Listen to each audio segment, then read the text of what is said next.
What's going on, guys? It's your boy. Welcome back to another video. So it is the beginning of October, which means September is officially over, which means I'm going to go ahead and rank every single movie that I saw in the month of September. And before I get into this, I want to just go ahead and say a couple of things. For one, I've been doing this series since May of this year. So I ranked every May movie, every June movie, every July movie, every August movie. This, to me, has been the hardest month to rank. And it's really weird because for the most part, every single month, there will be a couple of movies that are really good, and I'll watch them, and I'll be like, as soon as that movie goes on to DVD, I'm buying it. Or there'll be movies that are really bad where I'm like, okay, I regret ever watching that. That was the worst thing ever. And in this month, we didn't really have any of those really bad ones or those really good ones. So for me, in my opinion, with every movie that has came out in September, every movie was either okay or good, and there wasn't anything that was much better, there wasn't anything that was much worse.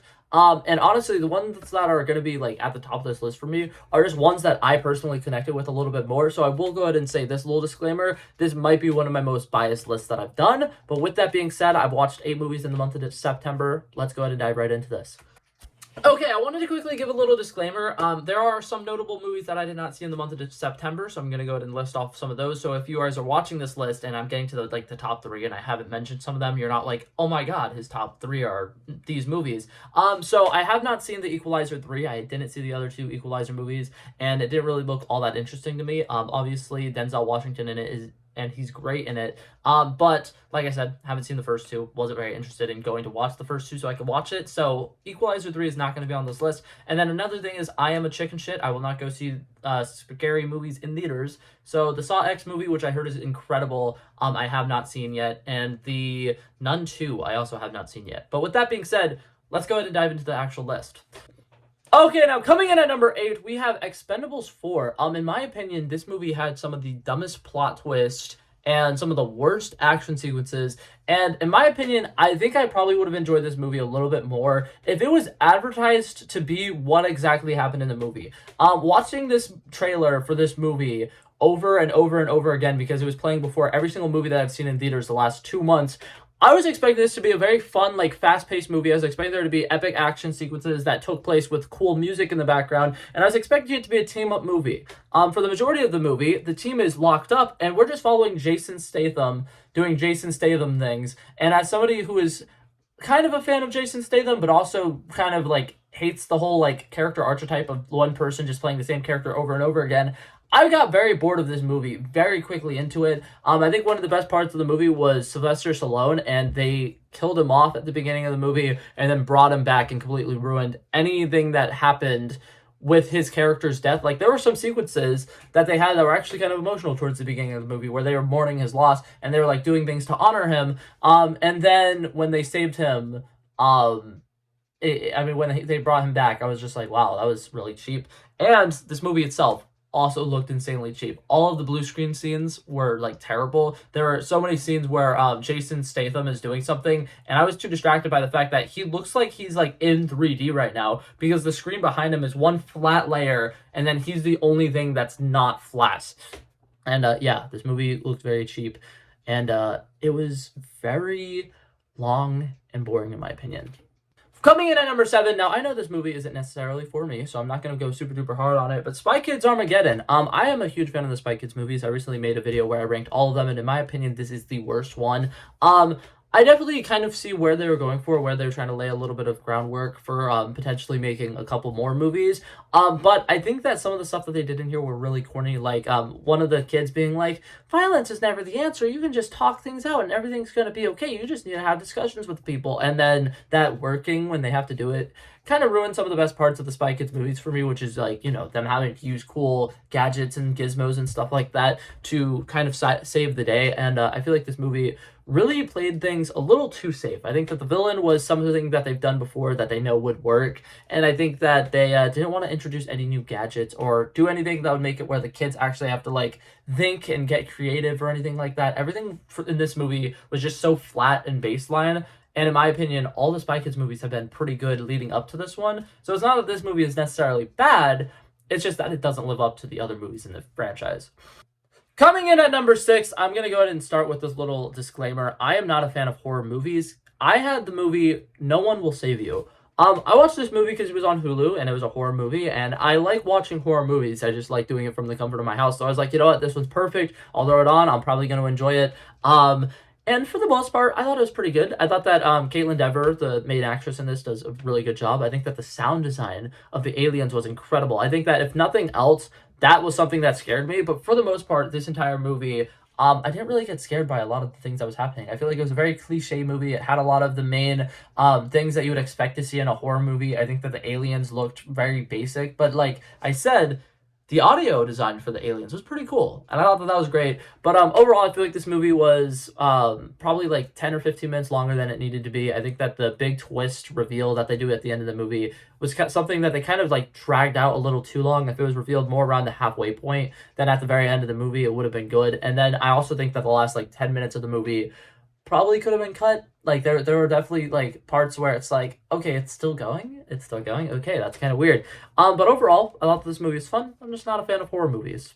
Coming in at number 5, we have Sitting in Bars with Cakes. I thought that this movie was fun. I actually really enjoyed this movie. This was one of the first movies that I watched this month, and it was like halfway through the month, and I was like, crap, I haven't watched any new movies this month. I need to go watch something. So I watched this one because it was on Amazon Prime, and I actually had a really great time with it. If you watched movies back on Freeform or ABC Family, it definitely gives off very similar vibes to that. There's a lot of like young adult women who are trying to have fun and just live their best lives or whatever, and one of them comes down with cancer, and they have this disease, and they're having to go through chemotherapy, and they're having to go through a lot. And it's kind of the story of her realizing that she doesn't have a lot of time left to live, and she really just wants to live her best life and make the most out of her life. So her and her friend continue going out doing this fun little bar hopping activity that they've been doing, and it's a really good celebration of life. By the end of the movie, when the best friend dies, it is a very emotional scene, but also they have a little funeral for her, and it feels like they're just like living their best lives in honor of their friend who didn't get to live their life to the fullest. And it is a very cute and wholesome movie, and there's a lot of great humor in it. I think that the two main actresses in this bounce off of each other incredibly well. Okay, now coming in at number 4, we have A Haunting in Venice. I absolutely love this movie. I love this movie. It's really good. I think that they did a great job with it. As somebody who has seen The Murder on the Oriental and The Death on the Nile, I think that this was a relatively big step up from the two of those. I think that those both were relatively good, but they didn't really have a full idea of like the main like overall genre they were trying to go for and what they were trying to make people feel when they watched this movie. I think that this movie had a great job of having its own self-identity, knowing what it wanted to be and achieving what it wanted to be. I think that it used the setting to its advantage really well, which I think like the movie The Death on the Nile, which came out a couple years ago, didn't do any of that. And it was really weird because it's like it's such like a big location to have a movie set, and they didn't really do anything with that location. But in this movie, they used Venice to their advantage. It was fantastic. There was a lot of great horror elements. I like the fact that there's an unreliable narrator through a good portion of the film. And I think that all of the actors in this movie really came to play. I think that this is some of the best acting I've seen in a murder mystery style movie in the last 5 or 10 years. I definitely thought this movie was fun, and I like the fact that they added horror aspects to it. Definitely think it's the best of these Christopher Agatha books that came out recently. I butchered her name. It's Agatha Christie. We're gonna ignore that. On to the next one. Okay, coming in at number 3, we have the movie The Creator. This one is actually the reason why this video took so long to come out. I could not figure out how I felt about this movie. So for one, a lot of the things that you would want to be good in this movie were pretty good. The action sequences, in my opinion, were pretty solid. I think that the visuals in this movie were stunning. There was a lot of really cool sci-fi action adventure things. I think that the Nomad ship, which is the giant ship that the Americans have, looks pretty cool and menacing. And every time we see it, it's like, oh shit, something bad's about to happen. And then the acting for the most part was pretty solid. I think that the main actor did a really good job. Gemma Chan, and the amount of time that she's on is really good. And the young actress who plays Alfie is fantastic in this as well. Now that being said, some of the things I don't like about this movie is 2 hours and 13 minutes long, and I feel like there are definitely a lot of moments where it feels like it could have been cut down. There are a couple of sequences where they go to this place, they do one little thing, and then they're immediately on to the next place, and it's like, it felt like when you're playing a video game and there are like 17 checkpoints, and a couple of the checkpoints are like really close to each other. I feel like you could have knocked out a couple of those checkpoints. This movie is 2 hours and 13 minutes long, and in my opinion, it feels like it doesn't finish. The ending of the movie is when the movie basically climaxed, And as you know, when a movie is going, it's supposed to have the rising action, rising action, rising action, the climax, and then you're supposed to have like 15 or 10 minutes of the falling action. But the movie ends as soon as the climax hits. This thing that we're building to the entire movie hits, and then that's it. And to me, I just feel like this movie was 2 hours and 13 minutes long, and it feels like it still needed more. And a lot of the stuff that happened in the first like hour mark also felt like it didn't need to be there. Coming in at number 2, we have Dumb Money. I thought that this movie is fun. I thought it was great. I think that, if nothing else, the humor in this movie is pretty solid. I think that the way that they are able to make you feel nostalgic about something that just happened a couple years ago is great. The use of TikTok, the use of social media. This is one of the best movies that uses social media. Because in my opinion, 90% of the times they use social media in movies, it feels cheap, it feels forced, and they never do a great job of making the apps look like what the apps actually look like, which blows my mind. There's like so many people who use Instagram and stuff on a daily basis. You can't find one person who can make the layout that Instagram and make it look right.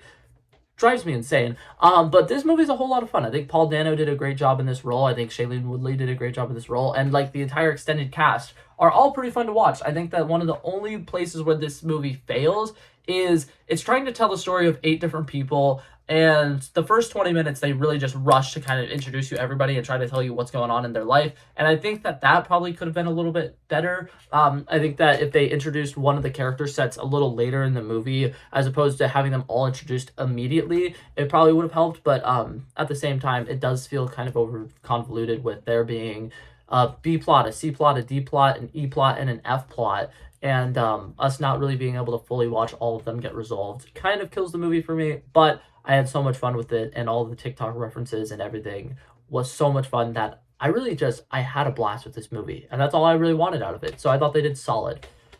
And now coming in at number 1, we have Flora and Son. Like I said, my number 1 ranking is 100% biased towards me. In this movie, they do a good job of showcasing a long-distance relationship. And as somebody who's in a long-distance relationship and has been in long-distance relationships in the past, it is crazy to me how many rom-coms and stuff that have came out in the last year that they haven't tried to make one that fully is a long-distance relationship. And the way that they filmed a long-distance, like, relationships in this movie is so satisfying to me. I think that this movie has insane camera work, and I think that they do a lot of really creative and innovative stuff in here. But like the sequences where Flora is on the phone with her guitar instructor, who's played by Joseph Gordon-Levitt, who I haven't seen in a while, but he was fantastic in this movie.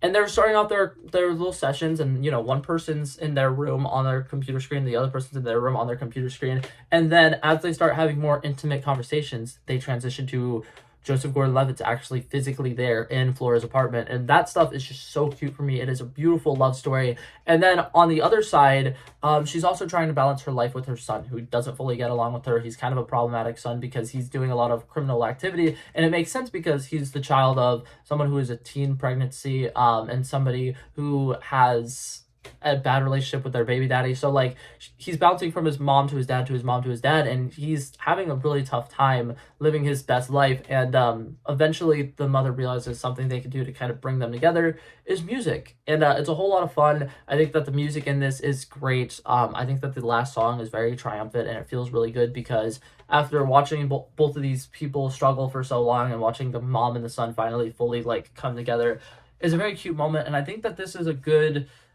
realistic like take on like how life can be for some people who are having it a little rough, and how they can really just make something out of nothing. And that's something that Joseph Gordon-Levitt's character mentions a lot in the movie, because when he's talking about his guitar, he's talking about how like it's more than just a couple of chords.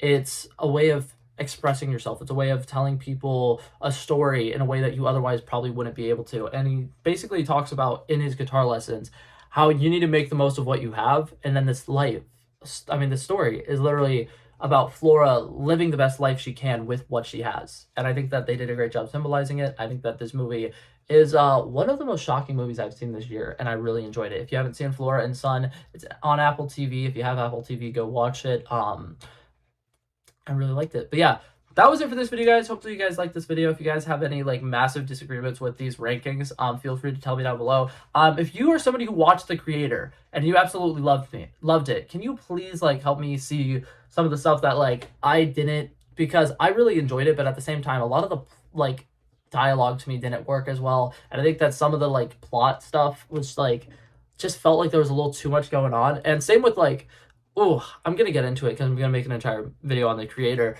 But I didn't like it, and I was really disappointed because it was my most anticipated movie for the month of September, and I wasn't a huge fan. But yeah, thank you guys so much for watching. If you liked it, feel free to like and subscribe, and I'll hopefully see you guys in the next one. Peace out. He wanted me to trouble first, I did this. We planned a day, and then we did this. Wanna be in love with the girls with the kisses. Don't give a damn, I'll rid this. I like this when I run the distance. I run a 5K, you go ballistics. I wanna live within the business. Buying more than what's on the clearances. You're getting big cause I know you're a physicist. I wanna deny this shit, I'm unlimited.